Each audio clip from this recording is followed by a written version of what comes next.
So this is how we're going to approach doing a drawing, whether it's a 2-minute drawing or a 25-minute drawing. We want to get all of our proportion figured out right away. So I'm going to start with a line of gesture. I want to make sure I capture the angle of her head.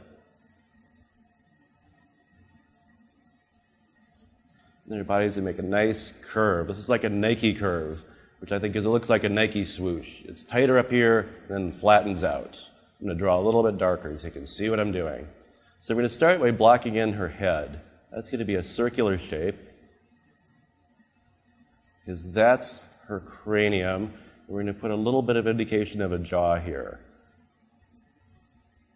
Now, the head is very important because we're going to use this head to do all of our measurement to get all the rest of the position of the body. And so we're going to start by using this head, and I'm going to look at her rib cage and say, well, I think her rib cage is going to be a little more than 2 heads across. It's going to be fairly straight up and down. My line of gesture is there just sort of to preserve the angle and a sense of what the energy of the form is doing. It can be a very arbitrary sort of thing, and 2 different artists will make 2 different lines of gesture. But your brain wants things to stack up and be orderly. So you want to put a line of gesture in right away so you can get a sense if she's leaning or what's happening. Now I'm putting in all my other shapes based on the size of the head. If I put in this thigh based on the size of the pelvis I just drew, I'll get slippage. That means that things will get slowly bigger and bigger or smaller as I move down the form. Now I'm just going to put in real simple shapes just as quickly as I can. My concern is to get every part of the body in. And my only thing I'm really worried about when I'm putting these shapes in is what's their size compared to the head and at what axis. That's this angle. What's the axis of this form? So I'm going to put a circle here to indicate where her knee is. And this is pretty foreshortened, so her knee is going to be like halfway down this other thigh, and her leg's going to angle back. And we get a little indication of some foot here, right about at knee level. That means I have to move that up a little bit. Okay, that's where her foot's going to be. Now her arm is going to come down here.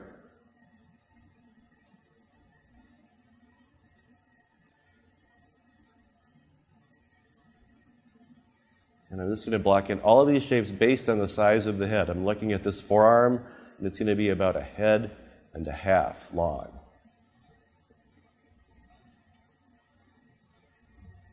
And that's going to be her hand. I want to get every shape in. Now I'm going to put a circle here to indicate where her shoulder is. Because I'm concerned about the space here, and I think I haven't given her quite enough space for her neck. So I'm going to angle her head back a little bit. My theory is you want to get everything in as quickly as possible, and then you'll have time to look at it and edit it. This is the most difficult thing in drawing, I think, is that you have to draw something. You have to work hard to get all these things positioned where you want them to be, and then you have to step back, take a beat, take a breath, and say, okay, what's wrong? What have I done wrong? And try to fix it. So I can look at this right now, and I feel like she might be a little wide through the torso. So I'm going to slim that down a little bit.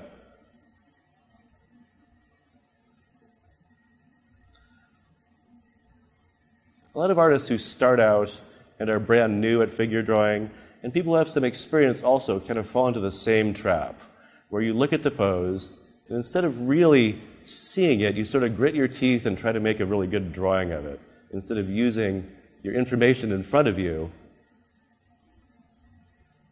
to make your decisions for you. I'm going to put in some bust line information here.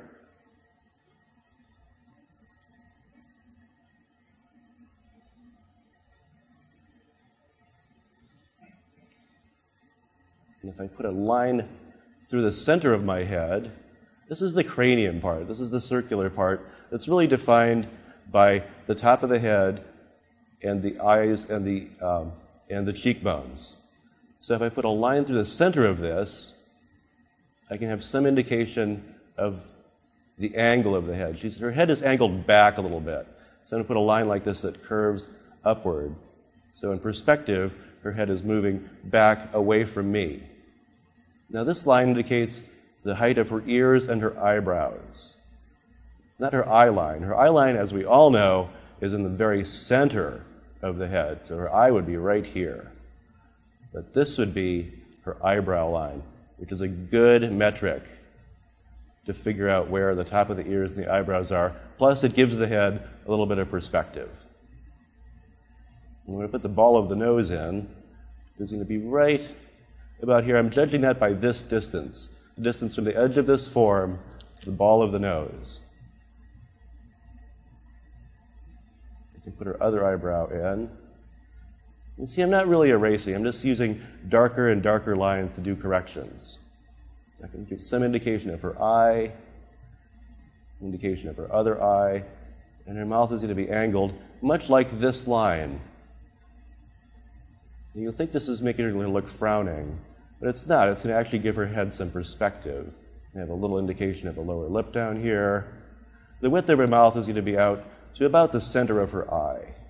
That can give her some indication of some hair.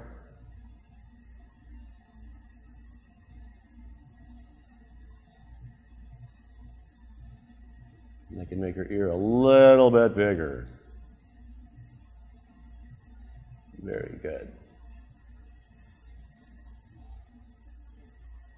So she has some information here for collarbones, which indicates that she's moving, she's leaning a little bit forwards. That's a good indicator to put in. Put these straps in.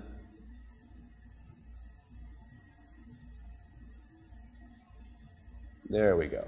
And this is generally what we're going to try to do. We're going to try to get all of our shapes that represent all these parts of the body in as quickly as possible. Now you'll notice I started with a line of gesture. And this line of gesture kind of indicated that her head was kind of upright. I'll use blue. I'll use a blue pencil. Indicate her head was kind of upright. Is that showing up? That looks pretty good. And this indicated the general curve of her body. I deviated off from it, but that's fine because you want to get this line set really quickly. Because this indicates that she's leaning, her hip is over here, she's leaning off in this direction. If I don't put in a line of gesture, I'm going to tend to want to stack things up in a really orderly manner. Your brain wants to be orderly. So I'm going to try to end up stacking things up like this, and they'll be very upright. Having this line of gesture helps me see that this whole thing has a nice flowing curve to it. And it ended up down here, but that's fine. This actually set the tone for my drawing. And it didn't really indicate any specific part of the body. Sometimes you can use it as a spine or something like that.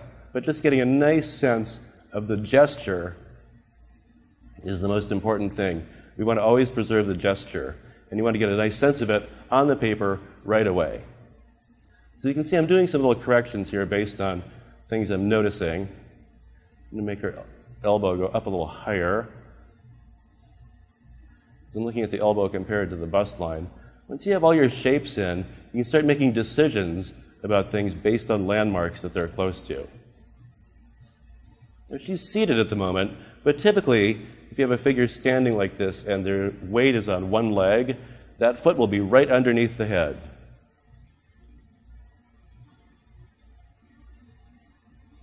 Put some information here for the toes.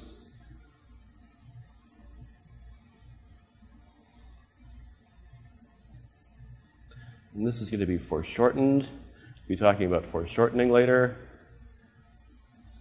So this is how we want to approach doing the figure. We want to get a nice sense of a proportion right away.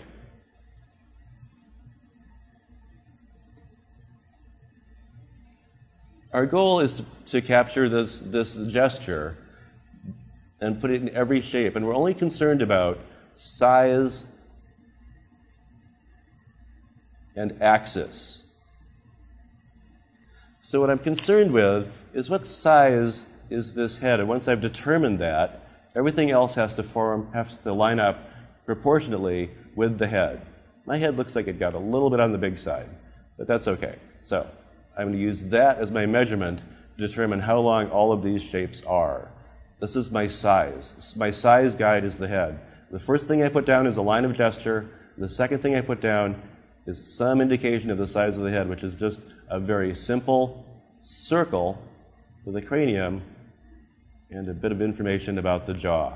This jaw comes down about 1/4 or 1/3 of the diameter of the whole head, like that. So that's going to give me a size guide to figure out where all of these are, and then I'm just going to put in really simple shapes. And I'm only concerned about what size is this upper arm and at what axis. That's its angle. The size gives me proportion, and the axis gives me a sense of the gesture. So once I have all of these things organized, I can start to use relative comparison to determine where my landmarks are going to be. I'm seeing the shoulder bulge out right here, which is going to be about halfway down this bulge. I'm going to have the armpit beginning. This is going to come down here. Your hand's going to be right here. So I'm using these metrics, the size and the axis, to determine where all of these shapes will go. And once I have them, I can start making decisions about what I'm seeing. All right, let's take a break, drink some water, and start some 2-minute poses.